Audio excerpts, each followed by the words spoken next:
శివుడు ఎంత ప్రొటెక్టివ్ అంటే, నీకు ఎవడో ఒక శత్రువు ఉన్నాడు, వాడు నిన్ను చూసి ఓరవలేకపోతున్నాడు, ఎప్పుడూ నీకేదో ఒక హాని జరగాలి చెయ్యాలి అని చూస్తున్నాడు. నువ్వేమో రోజు శంకరుని పూజిస్తావు. శివుడు ఏమంటాడు తెలుసా అప్పుడు? నా ఎగ్జిస్టెన్స్ ని నమ్మి నేను ఉన్నానని మనసా వాచా కర్మణ నమ్మి కొలిచే నా భక్తుడికి హాని చేయాలని చూస్తే వాడు తప్పు చేసినా సరే, ఐ మెన్షన్ ఇట్, వాడు తప్పు చేసినా సరే నాకు వదిలే, నువ్వు వేయగలిగిన దానికన్నా పెద్ద శిక్షే వేస్తా. తండ్రిగా నా భక్తుల మీద నాకు ఆ హక్కు ఉంది.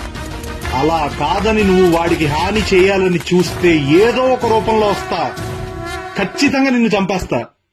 ఆ చంపడం కూడా అలా ఇలా కాదు, మళ్లీ ఇంకో జన్మెత్తాలి అన్నప్పుడు నీ ఒంట్లో ఆఖరి రక్తపు కణం కూడా బెదిరి చచ్చేలా చంపుతా అంటాడు శంకరుడు. అంత ప్రొటెక్టివ్ అండ్ అంత ప్రేమ భక్తులంటే. దానికి ఎగ్జాంపుల్ మార్కండేయుడు శివలింగాన్ని పట్టుకుని చంద్రశేఖర పాహిమాం చంద్రశేఖర రక్షమాం అని చంద్రశేఖరాష్టకం పాడితే ధర్మపత్నితో సహా కైలాసం నుంచి పరిగెత్తుకొచ్చి ఆయన చిరంజీవిని చేశాడు. పూర్వం అనేవాళ్ళు అంటారు, ఊరు వెళ్తుంటే అందరూ వచ్చేస్తే అలా ఇంటికి కాపలా ఎవరయ్యా అనేవాళ్ళు. శంకరుణ్ణి త్రికరణ శుద్ధితో పూజిస్తే నీ ఇంటికి నీ 7 తరాలకు ఆయనే